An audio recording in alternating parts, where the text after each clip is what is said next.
Jesus Care.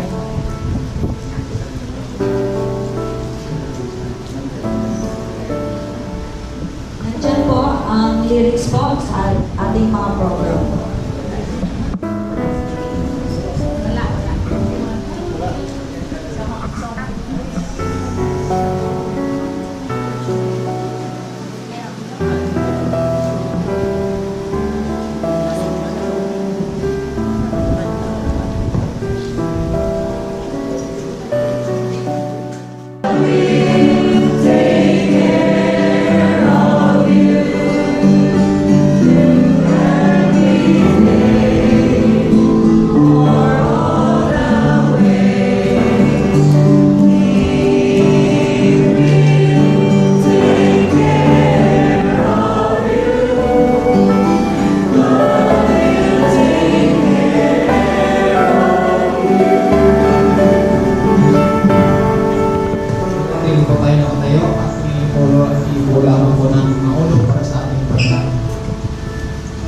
O Diyos namin magpagmahal sa lahat, sa mga sandaling ito, alam namin na Ikaw ay aming nasa kalayuan.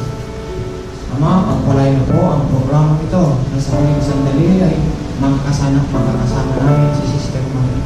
Pagpalain na po ang kanyang pamilya na narito, ang kanyang mga kaibigan, ang kanyang mga kapag-anak, ang kalibayan kay sila ng mga kailangan. Ama, nawa po sa aming mga sarili, sa lahat ng narito, ay huwag magkaroon ng sobrang pagdadalawang sapagat ito'y pansamantala. Muli namin siyang makakapiling sa darating na araw ayon sa iyong mga pangako. O Diyos, muli po, kung ano man ang makita mo po ang pagkakamali namin, kung anong maging pagkukulang namin sa gagawin namin. Yung ang nakita ko sa kanya. At hindi man lang nagkaroon ng problema dito sa ating iglesia. Kaya yung ang aking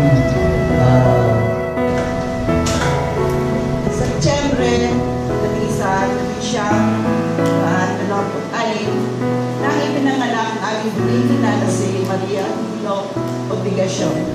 Kinaitay taang Hilot Taybulon Obligasyon.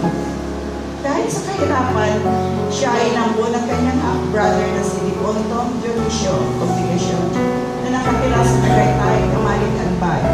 Nang aming ina ay 3 taong gulang pa lamang. Si Tatay Nisoy ay nabinyagan sa Seventh-day Adventist Church, kaya ang aming ina ay nakapag-aral sa Baligan SDA Church, kung saan siya ay nabinyagan ng siya ay nasa hustong tulang. Ang aming ama na si Dipontong Felix Nante Sr.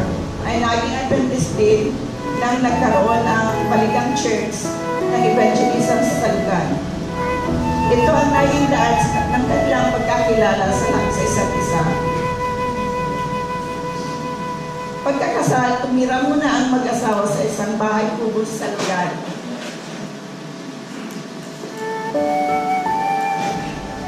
Paghihibla ng abaka ang naging hanap buhay, ngunit naging determinado ang aming ama na hindi siya mananatiling abaka worker lamang, kaya siya ay nag-colporteur.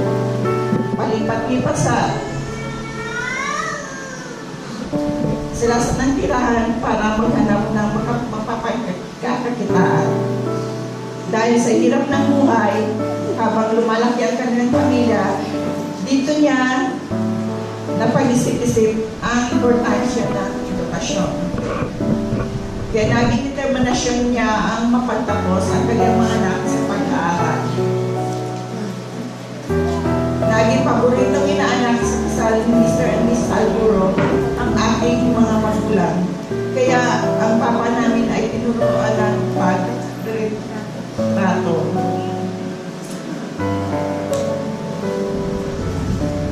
Pinagiging ng aming mga profesyon na yun hanggang naging successful ang kanilang business. Napag-aral at nabigyan ng mas magandang buhay ang 8 anak sa tulong ng Panginoon. Sa buhay mag-asawa, ang mama namin ay puso.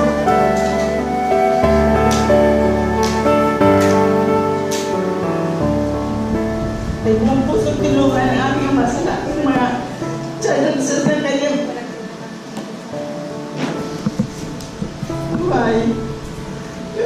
Tell Mother like Mama. This is a great loss in our family. What comfort us is that she died in the Lord. Ma, thank you for the life. Mamimiss ka namin. Rest in peace now. We will be meeting you in the resurrection morning. Para po sa lahat, ang aming pong ina ay masasabi ko isang typical or ideal mother, grandmother, great grandmother, and great wife to our father. Pinalaki niya kami sa isang mabuting Kristiyanong pamumuhay. Siya po ay masasabi kong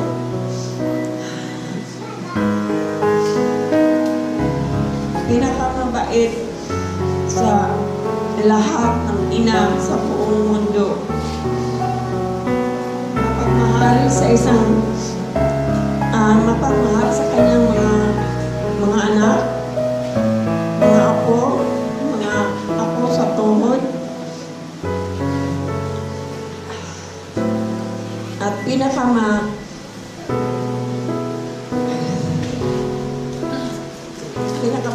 na tao.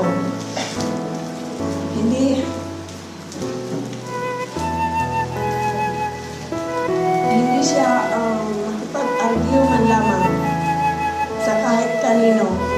Kung may isang problema, iniiyak lang niya. Masikap po siya at tinutulungan ang aming ama sa paghahanap buhay para maitaguyod kaming 8 magkakapatid.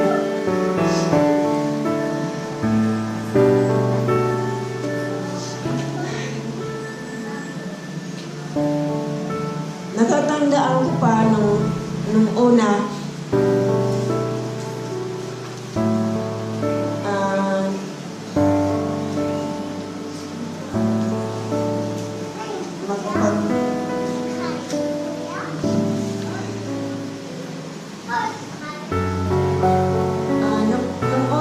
nagkakanvas siya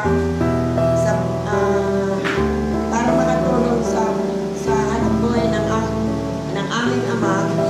Nagkakanvas siya kung ano-ano sa mga bahay-bahay like yung 7 SS para lang matulungan ng aming ama sa hanap buhay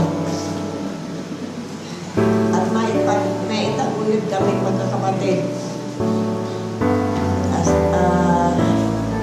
Hanggang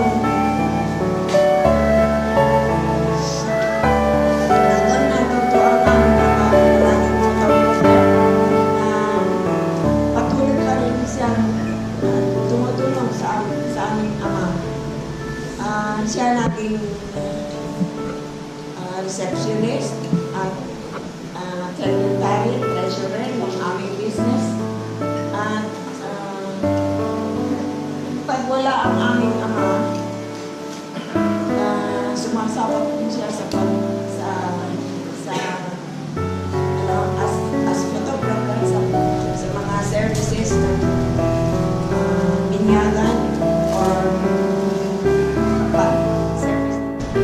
A very special service in celebration of life of Yaya Maria Obligacion Nandez, who lived a full life of 90 years. It's quite a long years to live in this world. This morning, we would like to recognize the services of our sister who led us in this inspiration.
ay hindi maganda ang pakiramdam sa mga oras na ito. Kaya po papatingin ko na lang po kayong pinagpalang araw sa inyo lahat. Dahil alam ko, ano man ang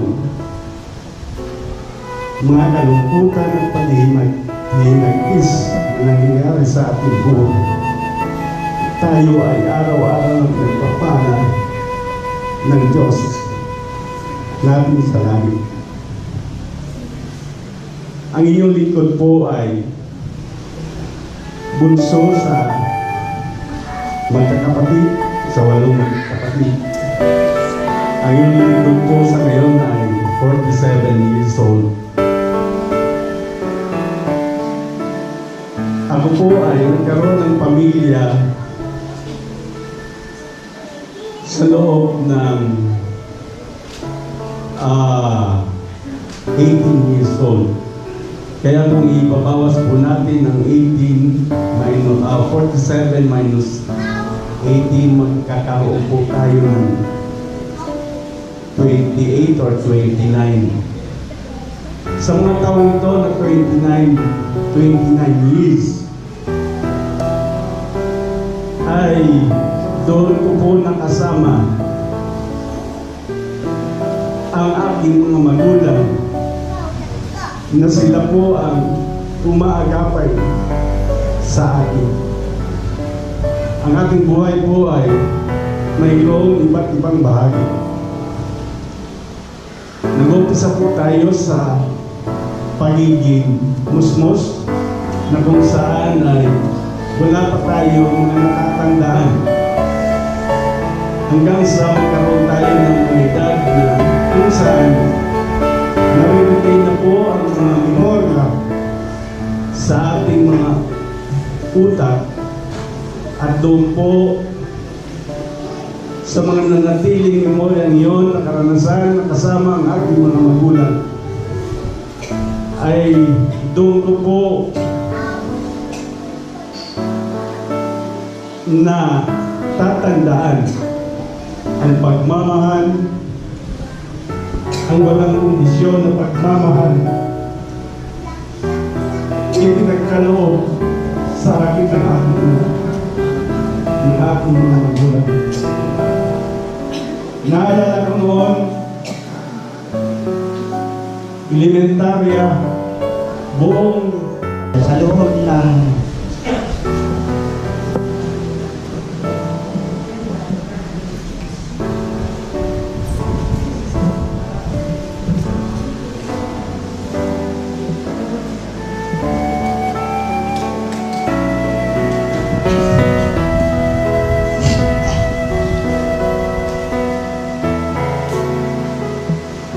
kami po ay 38 years.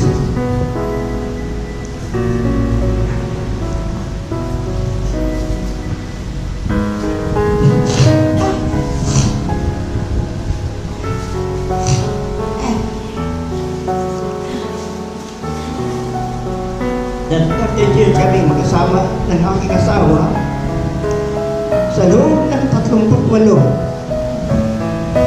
Kami po ay wala kaming nakitang masama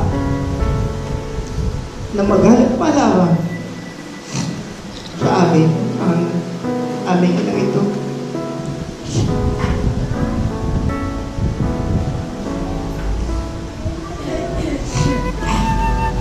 Siya po ay napakabait sa amin.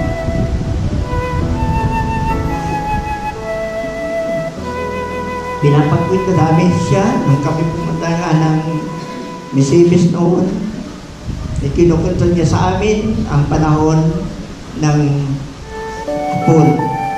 Paulit-ulit niya yung kinukwento sa amin. At kumakin namin siya tinatanong tungkol doon sa pangyayari sa tiyempo hapon. Natutuwa siya i-good sa amin. Ang hindi ko makalimutan sa kanya kasi pag ako is pumandara ng motor at nandiyan siya, tatanong sa akin, saan ka pupunta? Sabi ko sa Bliss. may bahay kayo doon? Sabi ko, meron. Kaya minsan ay pinangakuan siya ni Joy na isama, pero hindi na namin siya isama dyan sa relocation site. Pero gusto niya sana sumama sa amin. At lagi ko siyang binabating good morning. At pag siya'y napakasipag, palaging nagwawalis dyan sa aming compound. Every morning, palaging hawak niyan ang walis tingting para maglinis. Kaya siya po ay napakasipag at maalalahanin. Kaya hindi namin siya po makakalimutan. Ang kanyang mga ginawa, ang kanyang pagmamahal sa kanyang mga anak, sa kanyang mga apo, sa kanyang mga manugang. Grandmas are for rocking you and singing you to sleep. Grandmas are for giving you nice memories long to keep. Grandmas are for knowing things that you are dreaming of. But the most important thing of all, grandmas are for love. Diyan pong malagay na tula para sa akin. Ang mga best way na parang describe ang kilula. Sa mga lang, wala ako pa rin na meron gawa na mga experiences ko kasi nung aquacus pa. Pero habang nagkaroon si Lola dito sa compound, nakita ko sa mga photo albums ko.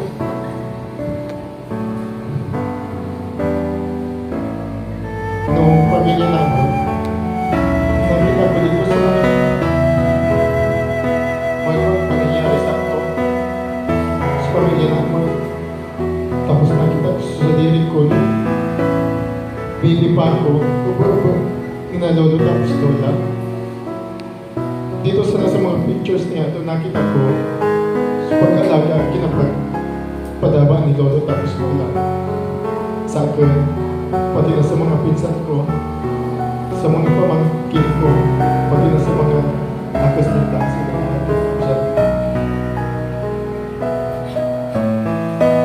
Lola, alam ko na magka na dyan sa langit ko si Lolo. Nang marinig ko ang sad news uli na sinilang maring pala ay pumanaw kayo. I was really crying so hard. Pero sabi ko sa Panginoon, Lord, buti pa sinilang maring naka 90 years old, ang dami niyang bonus. Pero sabi ko yung husband ko 63 pa lang, kulang pa ng 7 years. Yung sinasabi na lifespan ng Bible. But then I would like to repeat what I said during the week of my loving husband. Na sabi ko nga, death is one of the most precious gifts of God to men, especially to an ailing soul. Alam ko po na yung kamatayan ay isa sa mga magandang regalo ng Diyos sa mga nahihirapan, sa mga nagsasuffer ng pain. Kaya I can still say this time that God is so good to us. Napakabuti ng Panginoon. Mapagmahal siya sa atin kasi sinilang Maring at saka yung husband ko namatay nung June 9 pa lang. Ay gusto na niyang pahingahin kasi alam niya na nahihirapan na sila sa kanilang mga nararamdaman.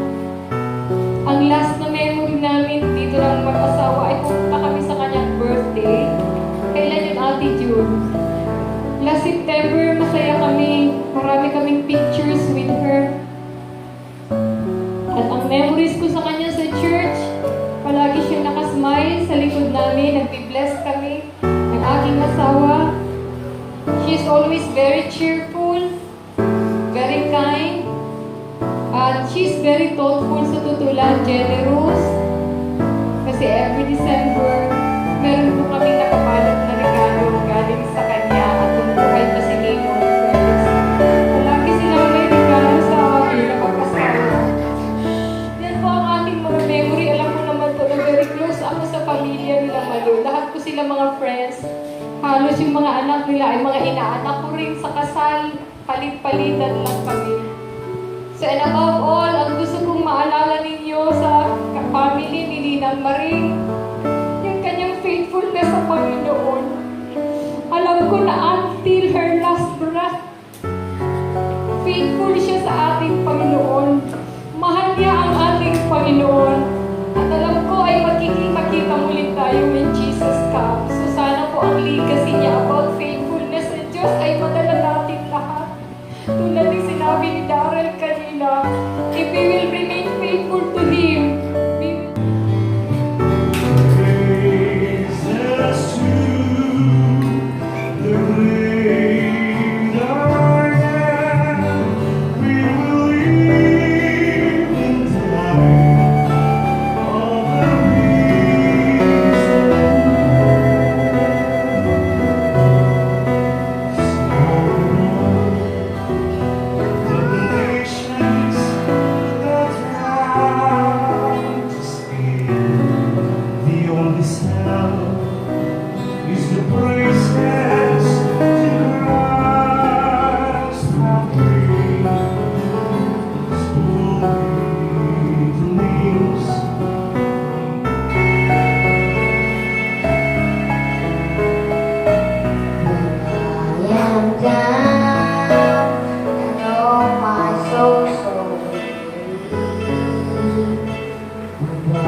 found in Revelation 14:13.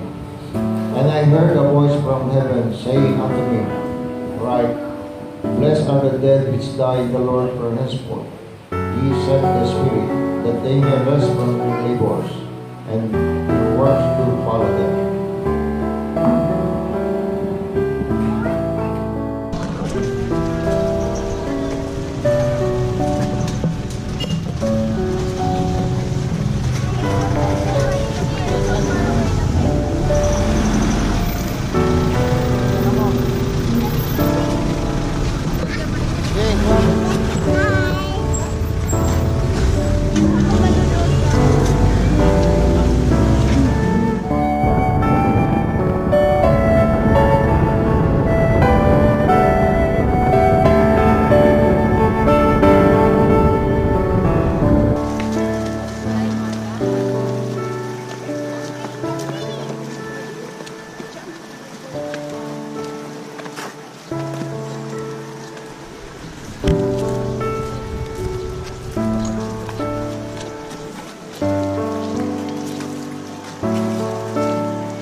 O ano na yung celebration?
At sa aming lahat na naririto, ipagkaloob ko ang inyong banal na presensya na magkaroon kami ng kapayapaan sa banal na pangalan ni Jesus.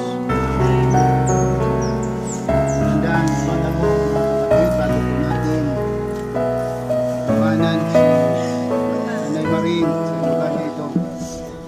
Nais ko pong basahin ang ilang mga salita ng Panginoon mula sa banal na kasulatan.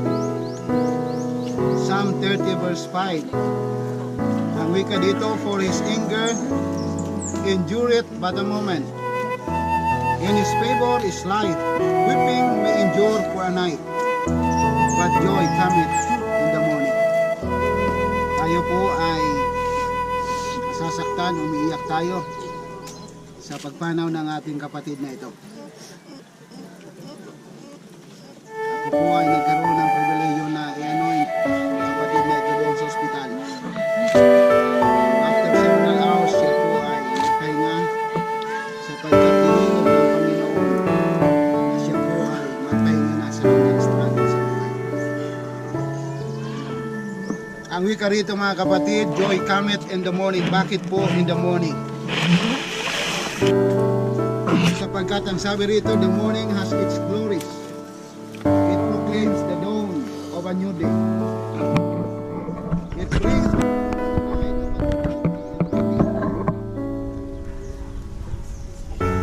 ears may fail our eyes, and it seems that eternal darkness has enveloped us completely.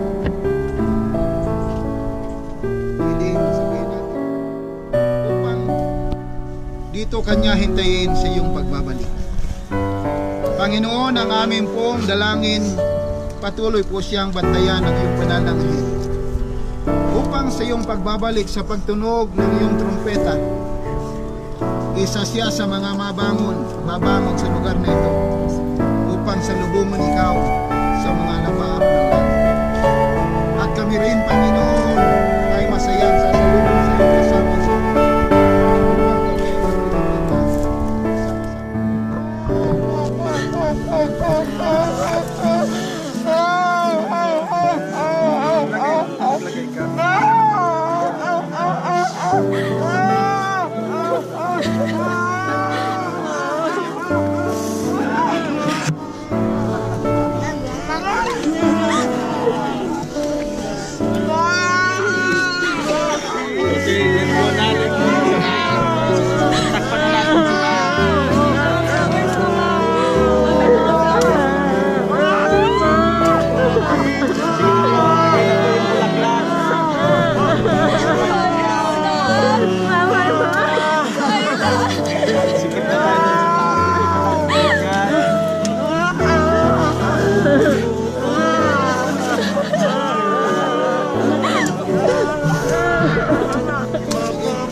You go Nagap, you go. No. No, you go get it again. You give it to Lola.